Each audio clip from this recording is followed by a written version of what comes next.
নমস্কাৰ এই মুহূৰ্তত দিবলৈ লৈছো সন্ধিয়াৰ কেইবাটাও গুৰুত্বপূৰ্ণ খবৰ এনে ধৰণৰ খবৰসমূহ চাই থাকিবৰ কাৰণে চেনেলটো সাবস্ক্ৰাইব কৰিবলৈ একেবাৰে নাপাহৰিব তেতে আৰম্ভ কৰিছো আজিৰ সন্ধিয়াৰ প্ৰথমটো গুৰুত্বপূৰ্ণ খবৰ নিটৰ 1536 গৰাকী শিক্ষাৰ্থী পুনৰ বহিব পৰীক্ষাত এটা বিগ ব্ৰেকিং নিউজ নিটৰ হাজাৰ হাজাৰ পৰীক্ষাৰ্থীলৈ বৃহৎ ঘোষণা কৰিছে ন্যায়ালয়ে দেখো সৰ্বোচ্চ ন্যায়ালয়ে এই বৃহৎ ঘোষণা কৰিছে কিয়নো এবাৰ নিটৰ হাজাৰ হাজাৰ পৰীক্ষাৰ্থীক লৈ এই ঘোষণা কৰিছে দেশৰ সৰ্বোচ্চ ন্যায়ালয়ে গ্ৰেছ মাৰ্কেৰে উত্তীৰ্ণ হোৱা পৰীক্ষাৰ্থী পুনৰ অৱতীৰ্ণ হ'ব নিট পৰীক্ষাত নিট পৰীক্ষাৰ 1563 গৰাকী প্ৰাৰ্থী পুনৰ বহিব লাগিব পৰীক্ষাত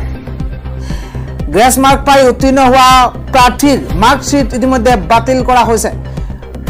23 জুনত পৰীক্ষাত বহিব লাগিব এই সকল পৰীক্ষাৰ্থী পুনৰ 30 জুনত প্ৰকাশ পাব 1563 গৰাকী প্ৰাৰ্থীৰ ফলাফল আৰু নিটৰ কাউন্সিলিংতো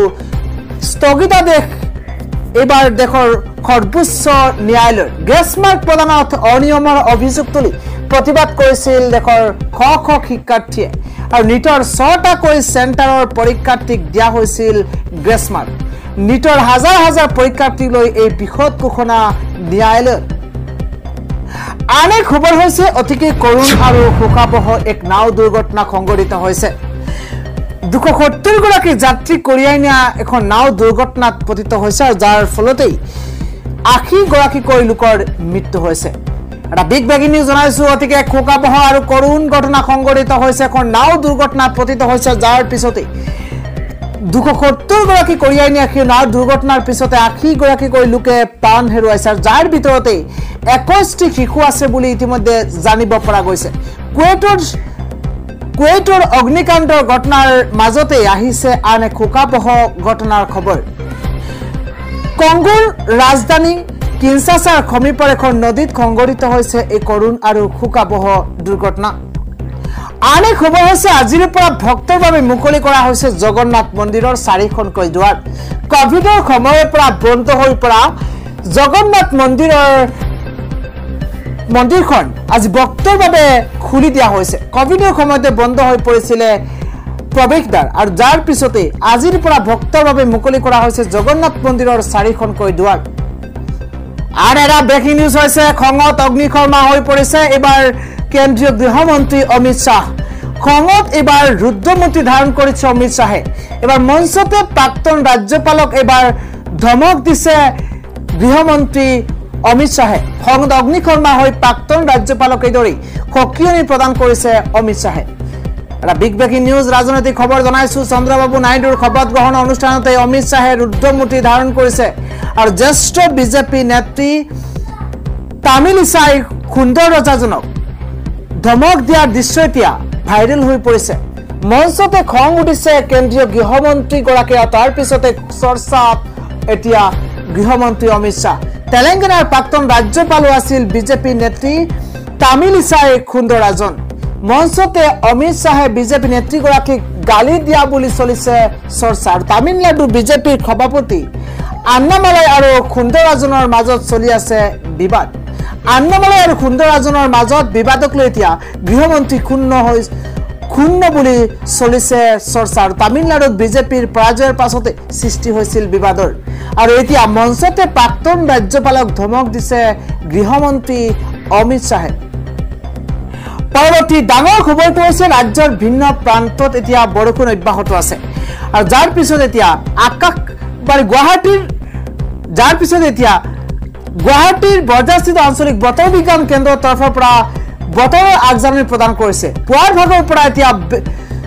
বেলি দেখা নোপোৱা এটা অৱস্থাৰ সূচনা হৈছে এতিয়ালৈকে গোটেই দিনলৈকে বেলি দেখা পোৱা নাই কিয়নো আকাশ ঘাইকৈ ডাঙৰীয়া হৈছে আগন্তুক 5 দিনলৈ ৰাজ্যৰ ভিন্ন প্ৰান্তত নেৰানেপেৰা বৰষুণ অব্যাহত থাকিব বুলি বৰজাস্থিত আঞ্চলিক বতৰ বিজ্ঞান কেন্দ্ৰৰ তৰফৰ পৰা আগজাননী প্ৰদান কৰা হৈছে ঠাইভেদে মুখলধাৰ লগতে মজলীয়া পাতলীয়া বৰষুণ হোৱাৰো সম্ভাৱনা আছে এতিয়া বিভিন্ন প্ৰান্তত হাই এলাৰ্ট জাৰি কৰা হৈছে ইয়েলো এলাৰ্টও জাৰি কৰা হৈছে ৰাজ্যৰ ভিন্ন প্ৰান্তত ভূমিস্খলনক লৈ ইতিমধ্যে বতৰ বিজ্ঞান কেন্দ্ৰৰ তৰফৰ পৰা সতৰ্কবাণী জাৰি কৰা হৈছে 16 জুনলৈ অসম তথা উত্তৰ পূবত অৰেঞ্জ এলাৰ্ট জাৰি কৰিছে বতৰ বিজ্ঞান কেন্দ্ৰই কোকৰাঝাৰ চিৰাং বাক্সা তামুলপুৰৰ পৰা আদি কৰি বঙাইগাঁও শোণিতপুৰ বিশ্বনাথ শিৱসাগৰ চৰাইদেউ তিনিচুকীয়াত ইয়েলো এলাৰ্ট জাৰি কৰা হৈছে ইয়াৰ পৰৱৰ্তী ডাঙৰ খবৰটো হৈছে 18 জুন নিশ্চয় আপোনাৰ মনত আছে কিয়নো 18 জুনত কেন্দ্ৰীয় গৃহমন্ত্ৰী ক্ষমা কৰিব মুখ্যমন্ত্ৰী প্ৰধানমন্ত্ৰী নৰেন্দ্ৰ মোদীৰ তৰফৰ পৰা কোৱা হৈছে যিসকল কৃষক আছে সেই কৃষকসকলে 18 জুনত লাভ কৰিব 18 নম্বৰ কিস্তিৰ ধন কোটি কোটি কৃষকৰ বাবে এয়া এক ভাল খবৰ বুলি ক'ব লাগিব কিয়নো কোটি কোটি কৃষকৰ বাবে এয়া এক সুখবৰ 18 জুনত নিজৰ বেংক একাউণ্টত জমা কৰিব 17 সংখ্যক কিস্তিৰ ধন 18 জুনৰ পুৱাতে প্ৰতিগৰাকী কৃষকৰ বেংক একাউণ্টত জমা হ'ব পিএম কিষাণ সন্মান নিধি আঁচনিৰ ধন 18 জুনৰ পুৱাতে প্ৰতিগৰাকী কৃষকে লাভ কৰিব এই ধনখিনি অসমৰ 17.5 লাখ কৃষকে লাভ কৰিব এই ধন 9 জুনত খপত গ্ৰহণ লোৱাৰ পিছতে প্ৰধানমন্ত্ৰী নৰেন্দ্ৰ মোদীয়ে ফাইলত সহি কৰিছিল আৰু 9 জুনত খপত গ্ৰহণ কৰাৰ পিছতে এই প্ৰথম পদক্ষেপ হাতত লৈছিল যে কৃষকসকলক ধন মোকলাই দিব আৰু সেই ধন অহা 17 তাৰিখত মোকলাই দিব কৃষকসকলৰ একাউণ্টত পুনে পুনে সোমাব এই ধনখিনি আৰু বানাৰসীৰ পৰা বুটাম টিপি প্ৰধানমন্ত্ৰী নৰেন্দ্ৰ মোদীয়ে মোকলাই দিব এই ধন পৰৱৰ্তী খবৰ হৈছে এবাৰ 2026 নিৰ্বাচনত বিজেপিয়ে মাত্ৰ 29খন আসন পাব এই মন্তব্য কৰিছে ৰকিবুল হুছেইনে বিগ আপডেট ডাঙৰ খবৰ সাংসদ ৰকিবুল হুছেইনে পুনৰ বিস্ফোৰক মন্তব্য কৰিছে এবাৰ বিজেপিয়ে মাত্ৰ 29খন আসনহে লাভ কৰিব 2026 বিধানসভা নিৰ্বাচনত বিজেপিক বিদায় দিবলৈ এতিয়া ৰাইজ ইতিমধ্যে খাজু হৈছে বুলি মন্তব্য কৰিছে সাংসদ গৰাকীয়ে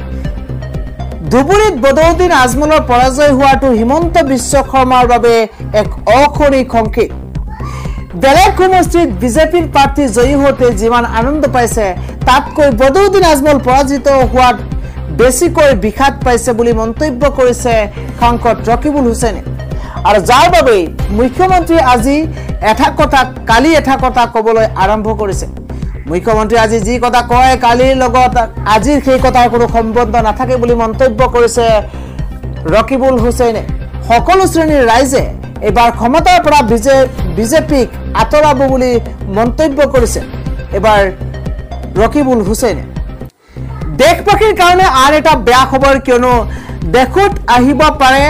ন প্ৰাবল্যৰ ভূমিকম্প বৈজ্ঞানিকসকলে অধ্যয়নত উদ্বেগজনক তথ্য প্ৰদান কৰিছে যিকোনো মুহূৰ্ততে আহিব পাৰে ন প্ৰাবল্যৰ ভূমিকম্প ক'ত এনে ধৰণৰ সম্ভাৱনা ব্যক্ত কৰা হৈছে তাৰ তথ্য আমি লৈ অহাৰ চেষ্টা কৰিছো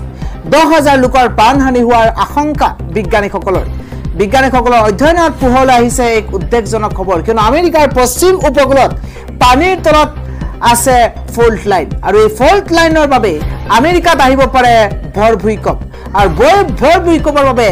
10,000 লোকৰ মৃত্যু হোৱাৰ সম্ভাৱনা প্ৰকট বুলি ইতিমধ্যে বিজ্ঞানীসকলৰ তৰফৰ পৰা কোৱা হৈছে টেকটনিক প্লেটৰ সামান্য লৰচৰ হ'লেই হ'ব ভৰ ভূমিকম্প